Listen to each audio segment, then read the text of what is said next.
Hello, Smart Money Tube podcast listeners. Welcome to this week's show. My name is Kirk Chisholm. I'll be your host, and today I'm joined with Doug Hagren. Hey, Doug.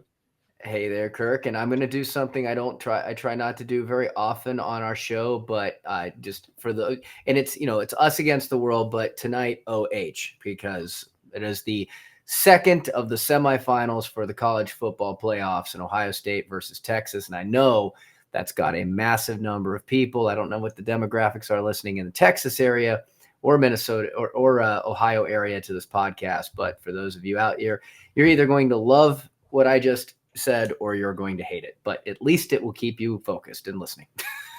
Well, people, if you hate Doug, you can love me because I don't really follow football, so I don't really care who wins, except for Michigan. I cared when they won because it was so fun to watch an unrated team beat Ohio. But that I didn't really care. I was just sitting in the room. Excuse me. Just saying, Doug. Anyway, all I care about is one thing. Well, that's not true, but today I care about one thing. I care about my backyard rink, which I'm going out, as I call my winter pool, lovingly, and I've had a great stretch. It is the 10th of January, and I've had 10 days this winter of frozen backyard rink, and I've skated on every single one of those days, and it is glorious. And I'm looking at my weather app, which I also have a love-hate relationship with, and it is smooth sailing until a Sunday from now, where it's going to rain and be 34 at night. But every other night, it's either going to be in the teens or the 20s. It's glorious. I love this. I'm going to have 20 days of great backyard hockey weather that I can go out and skate in the middle of the day when my kids are at school and just mess around. And then when they get home, can go out there and play with them. A lot of fun. If anyone is into hockey, highly recommend you do it. I have close to zero skills in the husband category of like do it yourself stuff. Fix it this, fix it that. I have no skill in that way. I was able to put it up. So if I can do it, anyone can do it. It's really not a lot. As long as you can kind of line things up in a straight line, you should be good.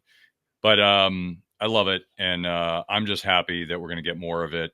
And I'm happy I don't live in California right now, where everyone's houses are burning down, and makes me wonder why people live there.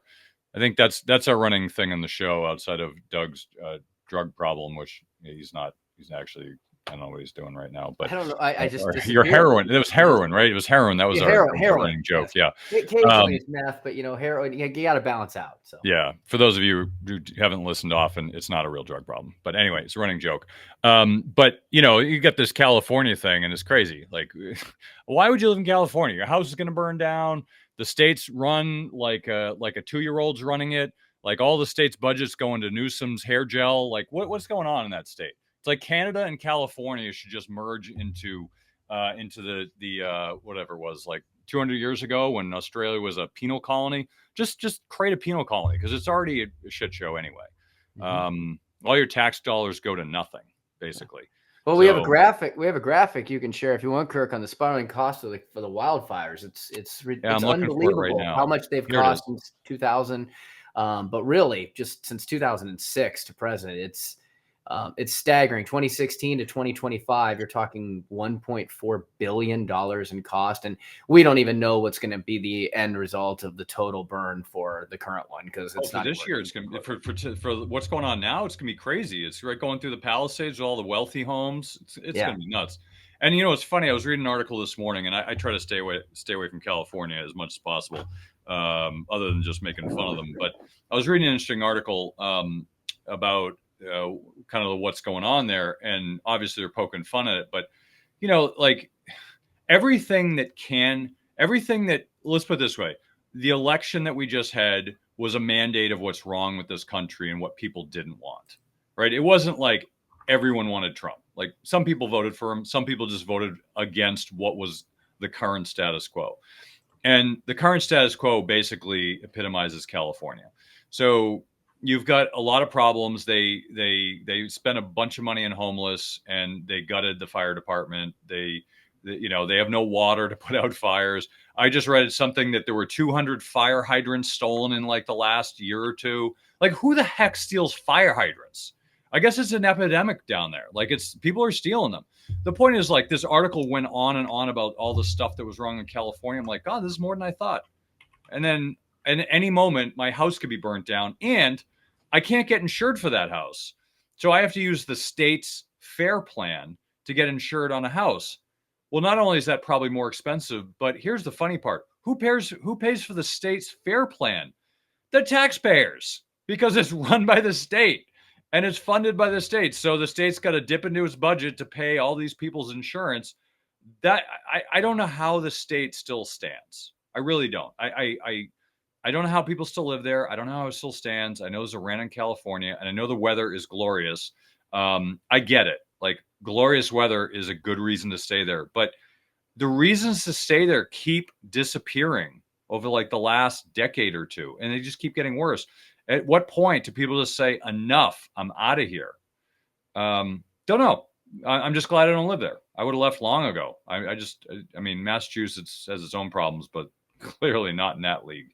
So anyway, that's my mini rant in California. But anyway, what I did want to get to today, before we get into some more of the charts, is I did want to extend the conversation a little bit from what we had last week about the predictions. And here's what I wanted to talk about. And if you look at, just looking at my notes, I'm trying to find my thing. Okay. So if you think about like what happened last year, right? We had a lot of things happen, a lot of great returns, well above where we should have been. There were definitely some potholes, Intel, Moderna, Walgreens, Sirius were some big potholes in a good year, an otherwise good year. Wheat, soybean, cotton, another pothole, but otherwise things pretty much went up. And then a lot of smart money managers said, I don't feel comfortable with this. I'm going to start taking cash off the table. Warren Buffett was. Many hedge fund managers, I think Jim Rogers says he's taken a lot of money off the table. A lot of smart people are just kind of sitting the sidelines and just taking a pause. I want to point out, because we talked a little bit about it last week, but not enough. So that's why I want to kick it off again. And this kind of gets into my paradigm shift that we were talking about in the fall. I started to go down that road, and then I took a pause because I realized that we're kind of too early for me to take that big paradigm shift off the table.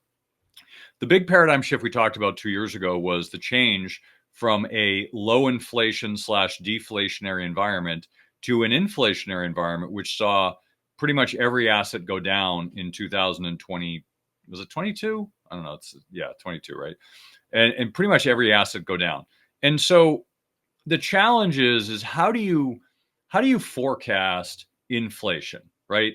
There's this running joke, Wall Street joke of, a bond trader goes up to heaven at the pearly gates. God stops and he's like, "Hey, I'm glad we found one of you guys. I got a question for you. What are interest rates going to do?"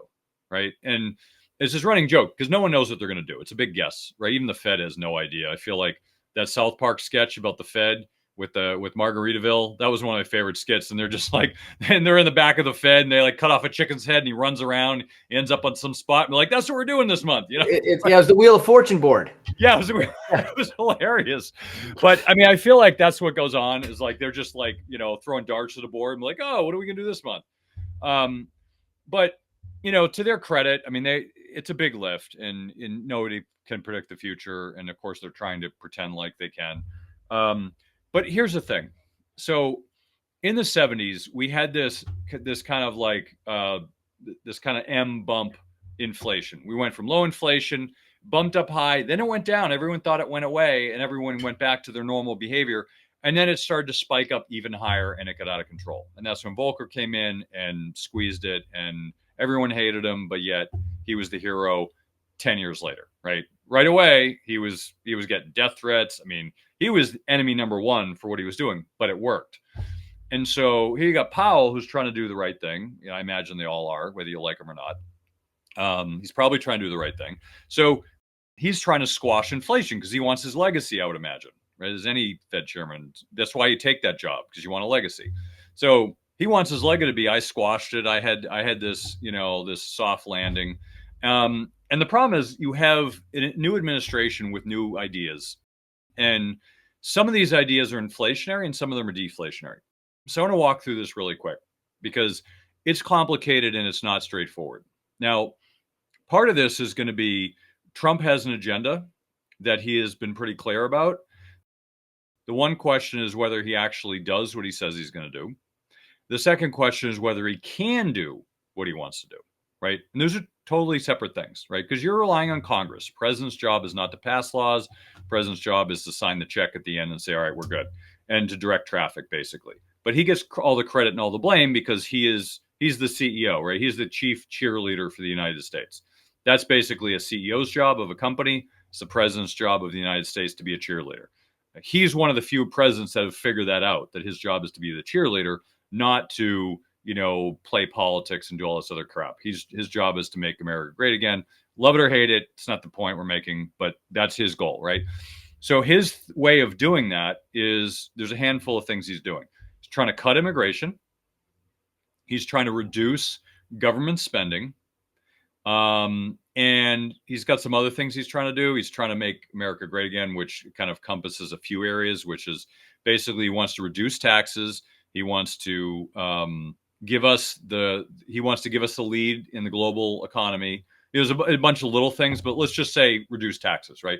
Reduce taxes, cut immigration, cut government spending.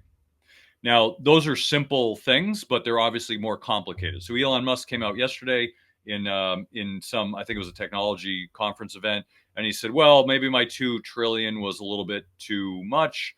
I'm asking for 2. I'm hopeful to get 1. And it's partially because people have been calling him out on it, right? Is that, well, 2 billion, where are you going to get the 2 billion from? Like, you got a 1.7 billion discretionary numbers that we can pull from. Where are you going to get the other? So you can pull it from Medicare, from Social Security. So, politically it puts him in hot water. So he pulled back and said, well, I'm really hoping for 1. Okay. He's a Trumpian. He's asking for a much bigger number and he's hoping for something. I get that, right? That's the Trump style. We all know that. We've seen it 4 years when he's president. But here's the problem. So when you cut government spending, it depends what you're cutting it from. So let's take some hypothetical scenarios to talk you through this.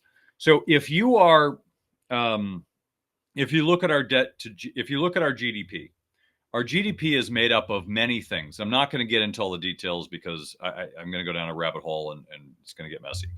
But one of those things that makes up our quote unquote productivity as a nation is government spending. Now, it used to be when we had free markets, the government spending was a very small piece of that, right? It was like hiring people, you got to pay consultants, you got to rent buildings. There's stuff the government spends your tax dollars on, right? And so that is productive capital use, right? And so the old economic theory was, well, if you go into recession, the government ramps up their spending and then they spend it on all this stuff. They're going to buy food from the store, they're buying TVs, whatever they do, right? Their job with government spending is to stimulate the economy back on track. And then it gets going again. Then the government stops spending. Well, what happened a few decades ago is the government realized, well, I don't want to stop spending. I'm just going to keep spending. So instead of doing the old school economist way, which is fill the pothole. So when the government goes into recession or when the economy goes into recession, the government fills the gap with government spending. And then when the economy goes back, they should stop. But then they didn't stop. So it just kept basically, stimulating the economy. And now we've gotten this situation where we're kind of screwed. So what eventually is going to happen if the government stops, let's say they cut discretionary spending in the government, right? They cut a lot of costs. They're not going to cut everything. They're not going to cut the military. They might a little bit, but not completely because we need the military. They're not going to cut Social Security because we need it, Medicare. They want to, let me rephrase that. They want to eliminate any of those things. And they want to eliminate the interest expense on our debt. Those are our biggest expenses.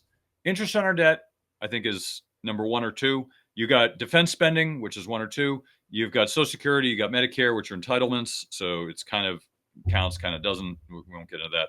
But anyway, so you've got these 4 big expense categories that we're spending money on.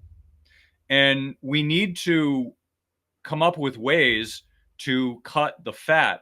Well, hypothetically, and I don't have the numbers in front of me, so I'm just going to say, let's say 20% of our government budget comes from discretionary and 80% comes from things you can't cut. Well, what good does it cutting the Department of Education if you're cutting like 1% of 1% of the budget?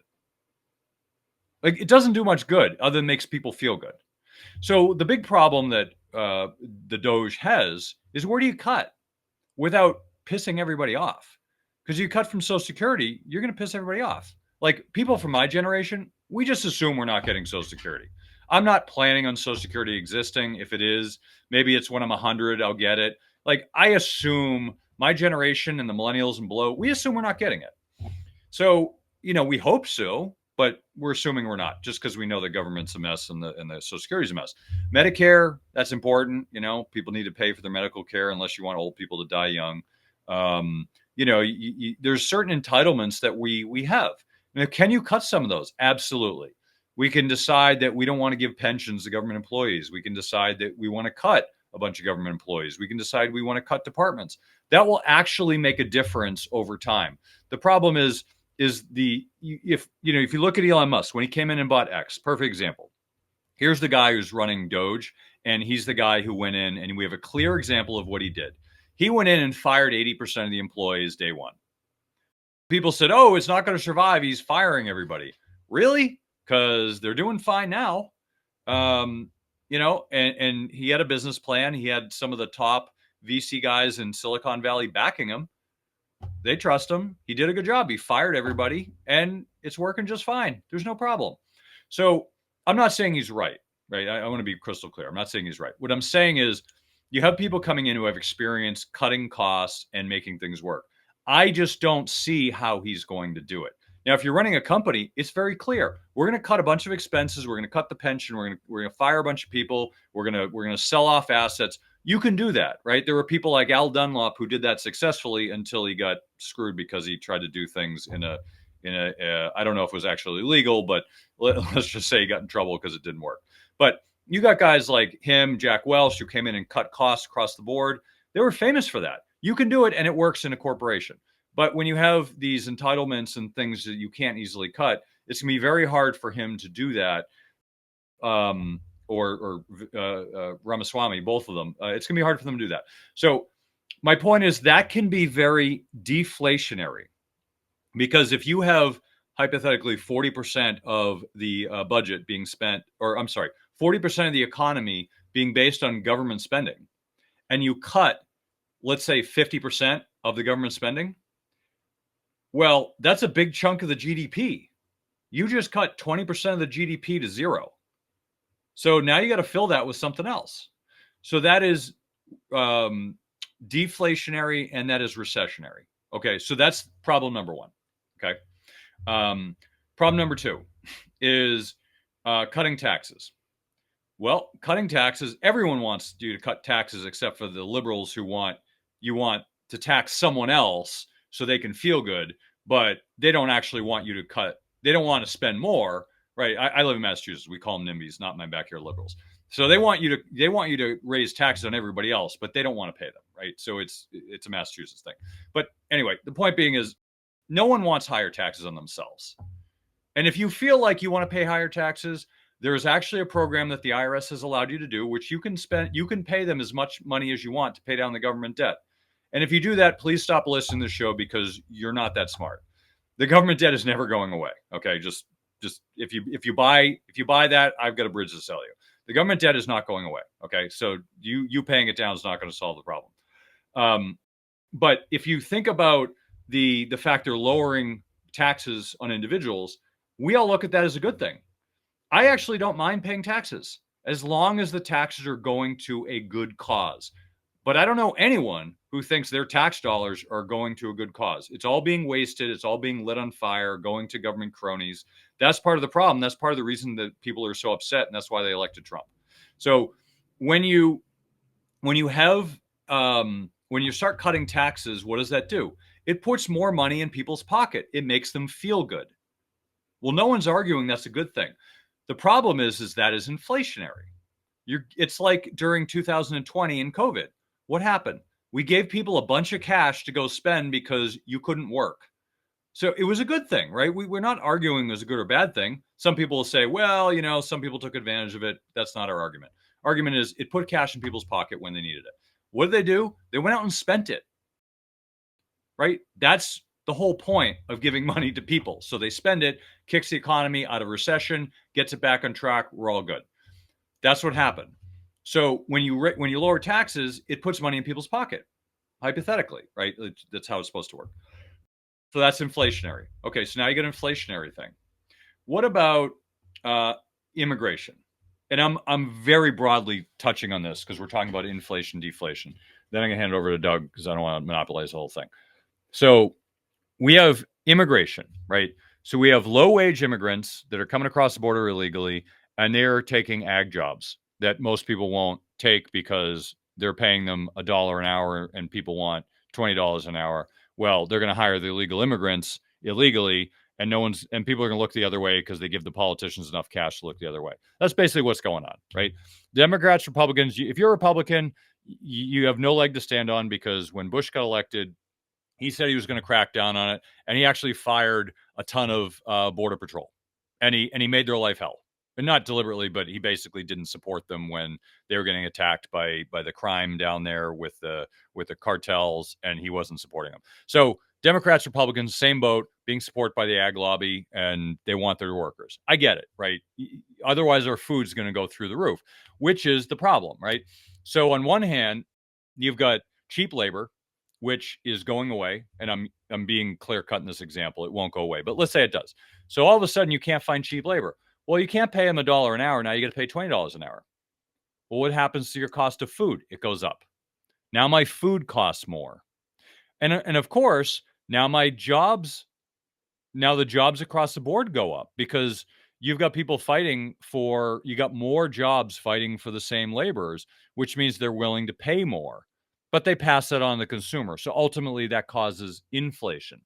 Um, so, you know, in some ways it's a good thing because we've had inflation, but we have not had wage inflation. That's the big problem we have is if you don't have wage inflation, people can't afford higher prices.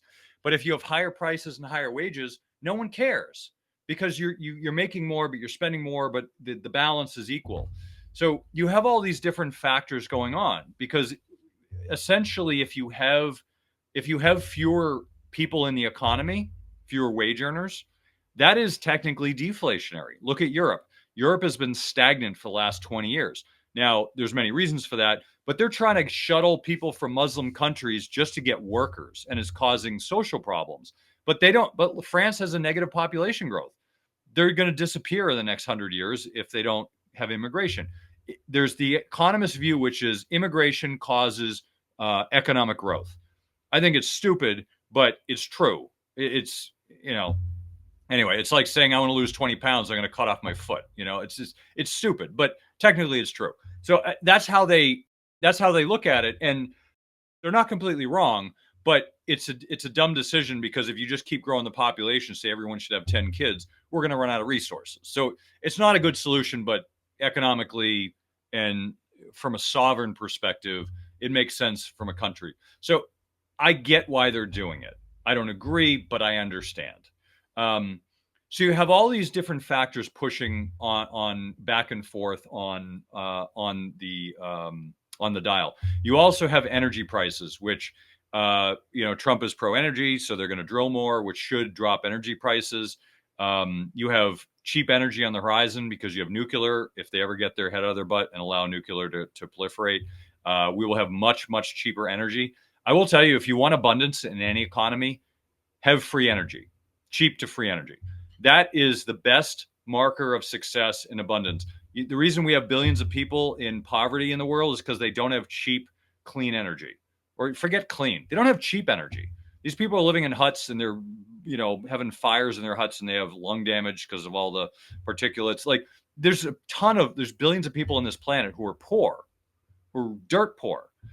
And if you gave them all cheap energy, cheap, abundant energy where they can do it what they wanted, they would live themselves out of poverty. That's kind of how it works, right? And there's plenty of examples in history of this. But if you look at our economy, imagine what we could do if energy was close to free. Let's say free for this example, just because I don't want to nitpick. But let's say it was free. What could we do? We could do a ton of stuff. Cheap and clean, right? We're not polluting the planet. Nuclear is not going to pollute the planet. Despite, if you think it is, then you should read up on nuclear because it's not what you think. We have cheap, clean energy, and it's abundant. We could do lots of stuff. We could do a ton of stuff.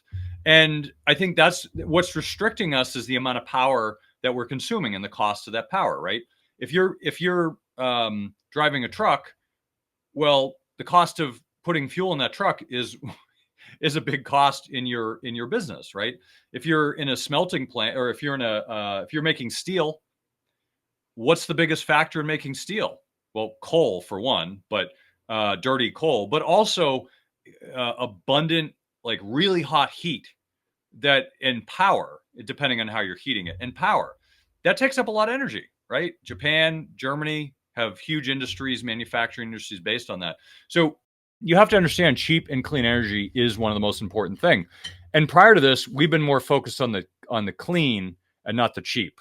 We're okay with expensive clean energy, but that doesn't cause people to come out of poverty. What causes it is cheap and clean, right? Because you don't want to dirty the planet when you have abundant energy. So it has to be cheap and clean. Technology itself is deflationary. We have regionalized the supply chain because of COVID, which is a good thing, but it's also inflationary. We have, let's see, demographics are stagnant or decline, deflationary. What else? Stronger currency is a bit of a problem. That it can be inflationary, deflationary. It depends on what side of the coin you are. If you're doing international business, it's actually a good thing. If you're doing local business, it's not. So there's it. I won't get into that. That's a little too complicated. But you should know that a stronger currency gives us a headwind. You should know that higher interest rates gives us a headwind. Okay. So the reason Fed lowers rates when the markets drop, it's because they're trying to cause inflation, which is lower rates that allow people to spend more money. So all of these factors coming into play, the reason that I'm fence sitting, I'm what you call a two-handed economist. On the one hand, it's this way. On the other hand, it's this way. It's the running joke with economists, the two-handed economist. I'm a bit of a two-handed economist right now because while I'm optimistic about what the Trump administration will bring, I'm usually optimistic about most presidents, unless they're weekend at Bernie's. That was kind of a bit of a mess. But anyway, I'm generally optimistic about most presidential administrations until they prove me otherwise. However, I know that they have some very big goals in mind, and those goals potentially could be very disruptive, good and bad. But just to be clear, some of the things are really good and some of the things are bad. Whether they cancel each other out, I don't know. But there's a reason why a lot of analysts, fund managers, and professional investors are kind of sitting on the sidelines at the moment, is because we want to see what they're going to do. I'm unsure of the direction of the economy, even though I'm optimistic. So my point last week was to manage risk. I think everyone here needs to have that tact of how are you managing risk, because the market still may go higher and it also might sell off 20 or 30%. And if you're not managing risk, you'll be surprised. So whatever you're doing, assess your portfolio, manage your risk. If you don't know how to manage risk, listen to the show. We talk about it all the time. There's plenty of ways to do that, but don't go all in right now is my point. If you're going all in, you might as well go to the casino because your odds of success are 50-50. And I wouldn't take those odds. Just be mindful of the risk you're taking, and I would pare back the risk a little bit. And you can always go in later if we're proven one way or the other, and that stock market's like, hey, we love Trump, we love everything he's doing, he's going to do great things. Then go all in if that's what you want to do. I wouldn't never go all in, but if that's what you want to do, that's fine. But right now, with the coin flip, it's not the best time to do that sort of behavior. I think you're basically gambling, and investing is not gambling. Did you miss your opportunity to get PPP money during COVID? Are you waiting for our president to forgive your student loans? Are you excited about helicopter money? Me too. If you want free money, look no further.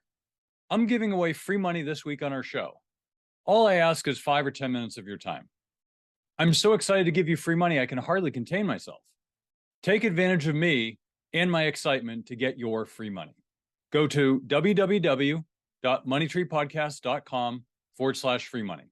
Follow the instructions today and get your free money. Doug, what are your thoughts? Well, I mean, there's a lot there to dissect. One thing you were talking about, which is interesting. I think it ties some things together with California and the fires and the cost of energy. Actually, was in a conversation recently. There's been several people have said, "Well, how come we don't? How come they don't just grab the ocean water and just use that to spray and put out all the fires?" And while it might seem that certainly that the water would do a great job of snuffing that, the issue becomes the salinity, and the salinity being arguably, because you'll get people on both hands saying, well, all this, anything you say about, pollution and this is just some, hoax and theory, right? It's worse. It's clearly worse. It's clearly, yes, it's clearly worse. So, so you've got, but so basically dumping that water puts salt in the soil, and that, and of course that's bad for the equipment. And of course people are like, oh, but it takes years to hurt the equipment. And we use road salt all the time and it doesn't kill, everything. And it's like, well, if you ever look on the side of the road, it's usually pretty ugly. Nothing grows there. Use Gatorade. Yeah, Gatorade. So it got me in a conversation with someone, where I mentioned, well, the other problem is that road salt and the brine from road salt is actually less concentrated with salinity than the ocean. Of course, they argued back with no research, and there's plenty of research on this. Minnesota, NOAA, USGS, you name it. And then they, of course, wanted to double down and say, well, but we live in Michigan and we apply tons of salt, and, and if this was the case and the ocean had more salt, well, then they would just separate it and we would bottle it in drinking water and keep the salt. But until then, we're going to continue mining. I'm clearly not talking to an economist or a geologist, welcome to the world of social media. But here's the issue. I had a conversation about, you're talking about desalination. This has been something that has been a massive conversation forever. I mean, we all know that the largest amount of water on the planet is in the oceans. And we also know that there is a tremendous number of areas around this world that are not getting enough water, and they need it. And we are starting to see, reservoirs drying up. So why aren't we using desalination? It goes back to exactly what you said. So the whole conversation about energy. Yes, Israel is one country that does do a significant amount of desalination for their freshwater supply. We do not. The U.S. refuses to invest in it. Why? Because the energy required to do the evaporation and the capture of that water, and then to store the remaining salt, is something that has been deemed to be extremely inefficient. We do not have cheap enough energy to do that. Now, you could argue that, some people would argue that solar's getting there. Solar still can't produce the level of energy production needed per, I don't know, whatever term I'm looking for, that the same amount of gasoline versus the same amount of energy of solar capture does not have the same push. Okay, so I know there's a technical word for that. I'm not using it. I apologize. I know science. I'm not a scientist. But now, so what would? Well, geothermal certainly could. And I actually talked to XL years ago about this. It's like we are sitting on the largest volcanic culvert in the entire planet. It's called Yellowstone, right? We have lots, if you go to Iceland runs everything off geothermal. They even, in their houses, they pipe in steam. That's how they cook. Forget these fancy,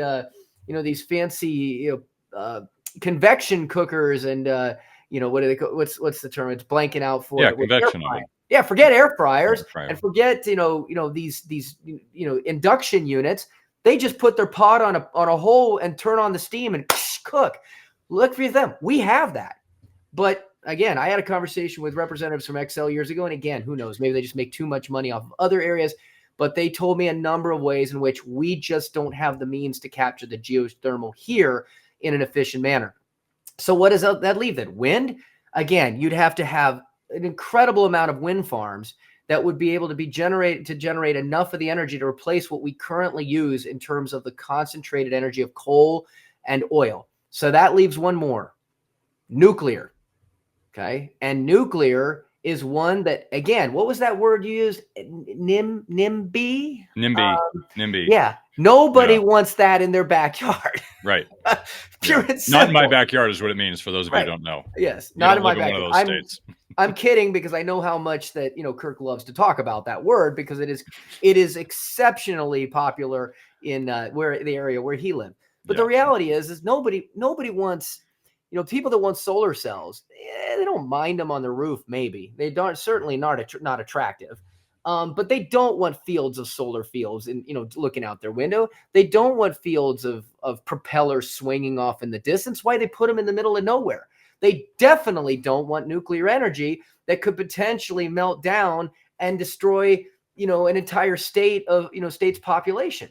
Now they're coming out with new technologies to overcome this, but we have got a long way to come. By the way, Kirk, I just saw that BMW just announced that they have elected to go completely away from electric cars because they said that they have finally figured out how to make hydrogen fuel cells or hydrogen energy. There's hydrogen fuel cells and other ways of using hydrogen, in engine component, internal combustion components that they have said that they have now figured out how to make it efficient. So They already do that in India and other countries. Absolutely. We don't do it here. So yeah. they've said for years, I've known for the past 20, 25 years that hydrogen fuel cells was the internal combustion engine of the future. And then it kind of just went away. And, research on it, those in the know have said it's still very much there. They've just struggled to get the cost down in an economic pattern. But it seems like over the last 2 to 5 years, there's been a significant development in being able to do that. But this is really, again, like you said, all of these things. We said this many times on our on this show.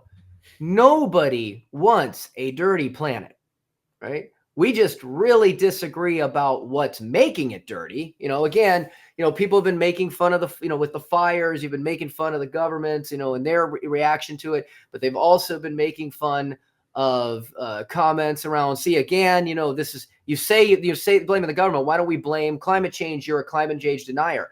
Now, there are climate change deniers, but I think for the most part, nobody's denying climate change. They used to call it global warming, right? Most people, they softened it. They called it climate change. Most people don't disagree that there's climate change. What they disagree with is what's causing it. We all know that climates change. Otherwise, nobody would believe there was an ice age. Nobody would believe that the dinosaurs, in the time and the high concentrations of oxygen versus CO2. Most people, at least that have any basic level of education, believe those eras did occur. They just don't believe we as humans are causing that, right? They believe it occurs for other things and that there's nothing that we're going to do to impact it. And of course, then they look and see the top climate change proponents flying in those private jets, and they start to think, there's a little hypocrisy there. One of them, I think, lives in your state, Kirk. That's very well known by the name of Senator Kerry. So, and actually Senator Gore was from where again? Where was he from? I don't know. That's a good question. I'm trying to remember where Gore was from. But again, still, same Virginia? concept. I don't know. I don't remember. Yeah, so, this it all comes down, at the end of the day, it all comes down to money. So as you're talking about is inflation going up, you're talking about the cost of getting energy, you're talking about the obsolescence, you're talking about the income keeping up with inflation, people be able to afford things. We have a chart here on the average U.S. monthly budget in the United States based on average household income and expenses. The average spend in the United States is $8,484. That is the average. Okay, do the math on 8,484 over 12 months. 8,484 times 12 equals If I can get my calculator to work faster, it equals 101,808. This is the spend, by the way.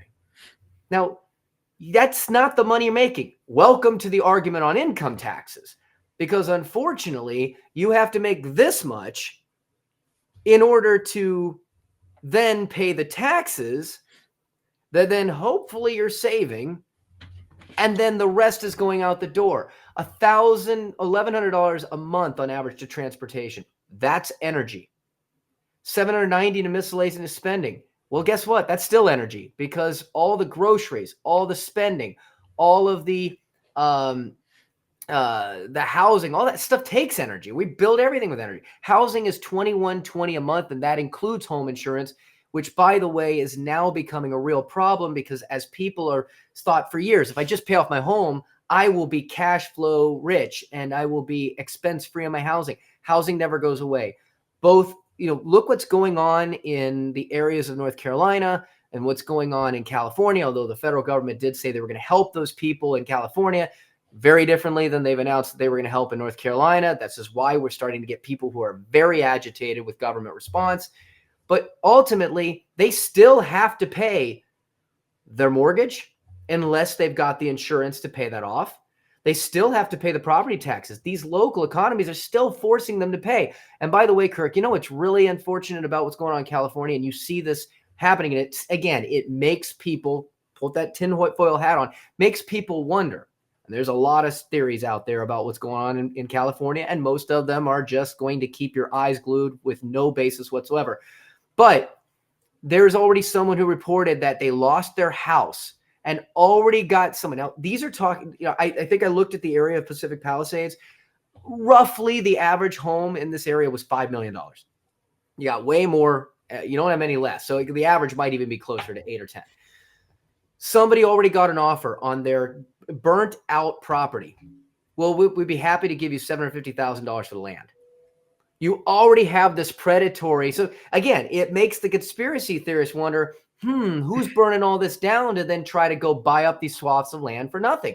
There is arguments about that happening in North Carolina.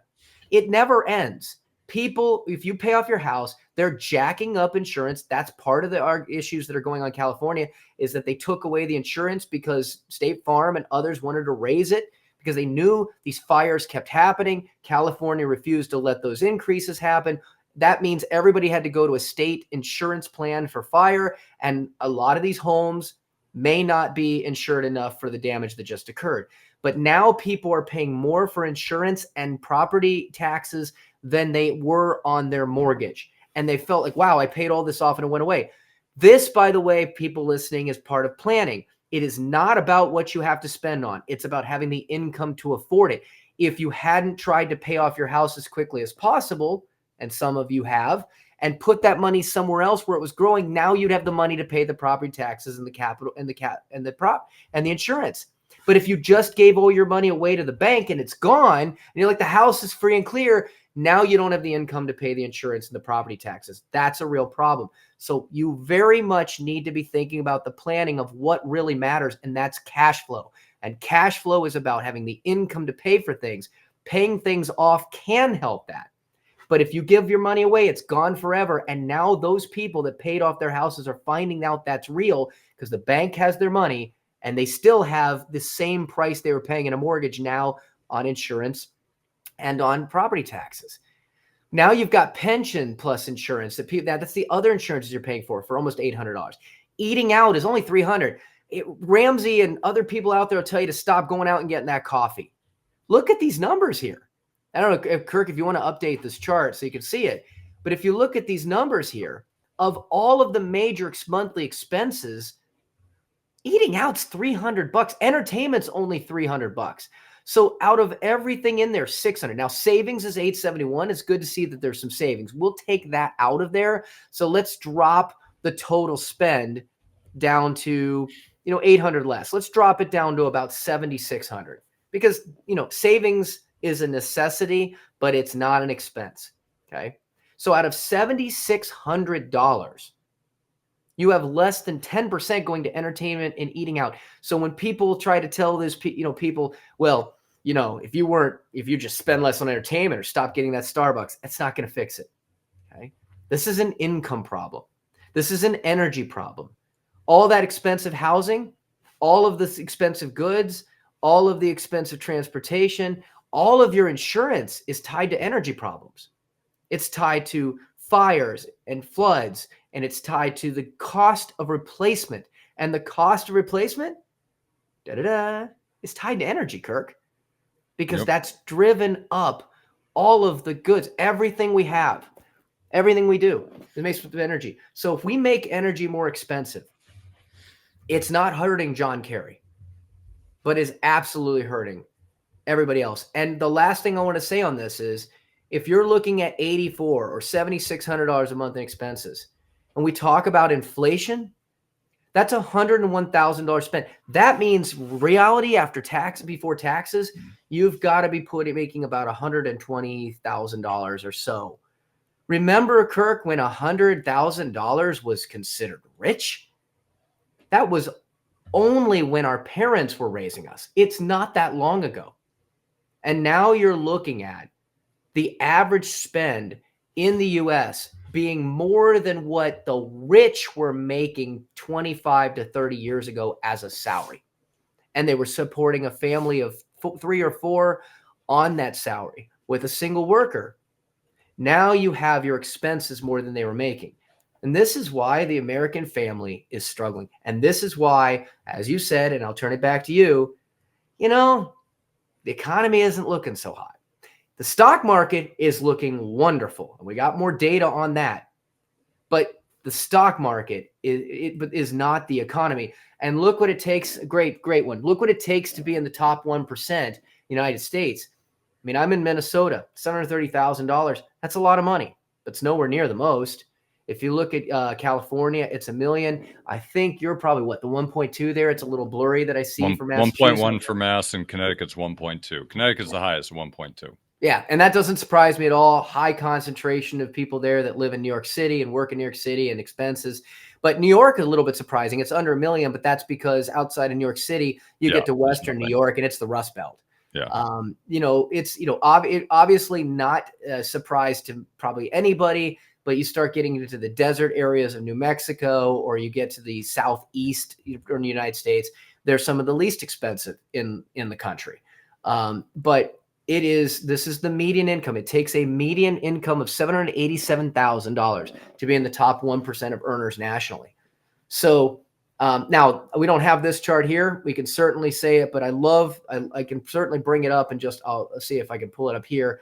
But one thing I always find that is highly entertaining about, the where people think and the perspective is that we talk about, taxing the rich. Okay. Now, there is a big difference between being rich and being wealthy. Okay. Rich can mean you have a huge income. It doesn't mean you necessarily have a lot of assets. And of course, you can mix it back. Some people will say one's rich, the other's rich. But having a lot of assets is definitely much more, much different than having a high income. First of all, high income can change. The income only comes in regularly, so it's not necessarily something that you just have. It's not growing on itself. Well, this is a question. Kirk, would you say your income is common or uncommon? I would say mine's probably uncommon. Okay. So let's take a little guess here. What do you think? Now, we already look, and this might not match up perfectly to the numbers that are on there because this might be slightly outdated on the source. But what would you think it takes to be in the top 50 percentile of income? I would guess top 50%, like 100 grand. 100 grand. Okay. How about the top 25%? I mean, it depends on the state, but I'd say national. This is national. This is based on IRS records. Top 20%, I would say maybe 250. 250 to be in the top 25%. Okay, how about the top 10? I'd say maybe 300. 300. And how about to be in the top 5? Maybe 400 or 500, be my guess. Okay, we'll just say 450. And the last question is the top 1%, which we saw. Well, $787,012, Doug. That's right. And we'll see if that matches up. Now, the source on this does come from the Internal Revenue Statistics, most recent 2024, so it has been updated. We'll see how it matches. Now, here's the question. I know we've got, for the sake of time, I'm just going to go ahead and answer these. So you said that and again, we don't know exactly the sources they took on the data, but according to the IRS sources, the income split point that creates the top 1% is 548,000. So it's a little off. Yeah, a little off. The top 5%, 220. The top 10, 152. The top 25%, only 85,000, and the top 50% percentile is only 42. That means 50% of the United States is under 42,000. as a mean. Yep. And again, we're Poverty talking is median. like 26 or 28. Like, I don't know what the poverty level is. Yeah, Something it's like really that. low. And 30. by the way, for those that don't look at college planning, and looking at the numbers it takes in terms of how you start adjusting and what you're going to pay, the poverty level goes into that. And it's different every state. And by the way, we might be looking averages here versus mean, which is different, by the way. But here's the biggest question. Here's the biggest thing I want to finish on. Everybody talks about the wealthy. They don't pay any taxes. Well, I'm going to start at the bottom here. So the top 50% of earners in this country pay 97.68% of all taxes. That means if you're under that 42 threshold, if you're under the 50 percentile, you're in that 2.32% of people. They don't pay taxes. So the top 50 is covering the burden. But if we jump to the top 25%, it's 88.51. So the top 25% of people pay 88.51% of all taxes. The top 10%, you want to guess, Kirk, how much percent they pay? They pay like 10% or something like that of the 10 or 20% of the total. Well, they actually pay 73.67% of all the taxes. Oh, if you're including the top 1%. Correct. Yeah, oh, okay. I was thinking about it. How much of all taxes paid do they pay? So now that you know that part, how much of overall taxes paid do you think the top 5% cover? It's like 65. Like it's like 50. It's like 50%. It's like the top 1% or something. Really good. Yeah, 62%. And then the top 1% is 42%. Yeah. So when people say the rich don't pay taxes, the rich are paying the top 1%. So people over an income split of 548,000 or higher are paying almost half. So, just to keep that in mind when you take a look at the impact of what that means in terms of our overall tax revenue. All right. So we got to wrap it up here in the interest of time. Doug, where can people find more about you? No, I was talking about the impact of college, and I think that hopefully that raised some questions, because I know everybody out there has questions on this. And let's ask yourself, do you want to overpay for college? There's two ways you can do that. Not overpay is number one, pick a school that's going to give you generous rewards or have a lower cost. The second way to not overpay for college is actually go into it with a plan on how to pay for college in ways that will allow you to use tax savings, to use cash flow strategies, to maximize how to use your money and even loans in order to keep your money, keep control of your money, and lower the overall cost short and long term. If you like to learn about those things and be a smart user of money, then go out and start, and especially when it comes to college, go out and take a look at our website and start there for some information at mergentcollegeadvisors.com. That's MERGENT,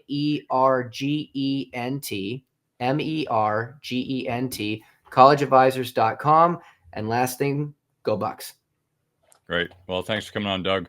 I'm going to address one chart I had up there real quick, and we're going to wrap it up. So the one chart I shared before, which Doug didn't address, was the highest paid U.S. government agencies.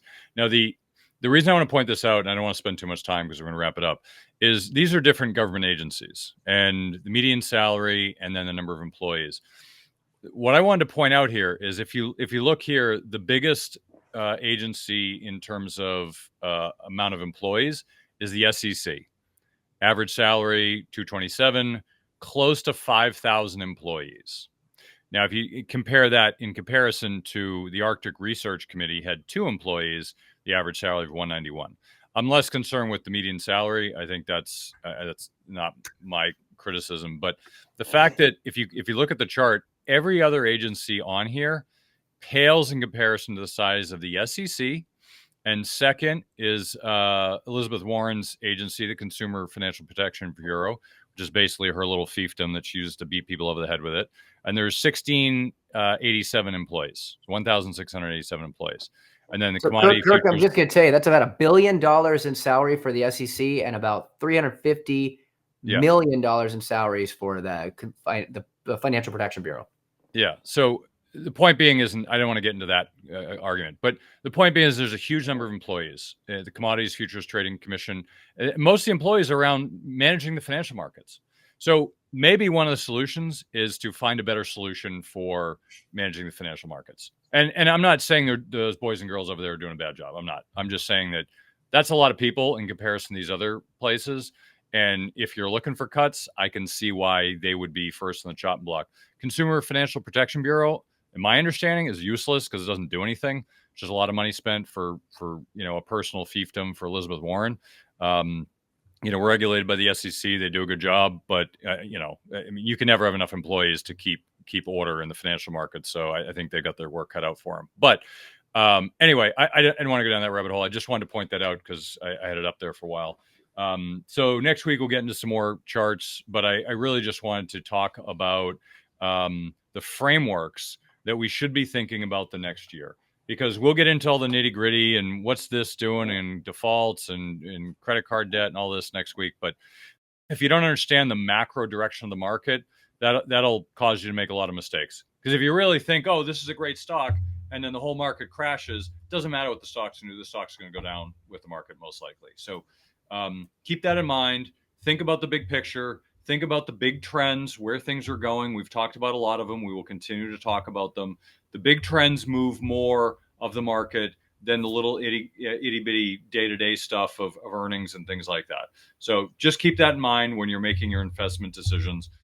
That's the show for this week. Thank you again for joining us on Money Tree Investing Podcast. My name's Kirk Chisholm, wealth manager of Innovative Advisor Group.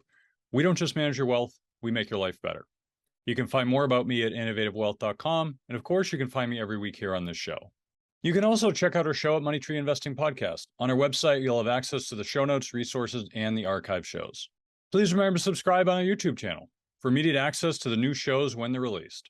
When you subscribe to the show, it allows us to get access to some of the top minds of investing in personal finance.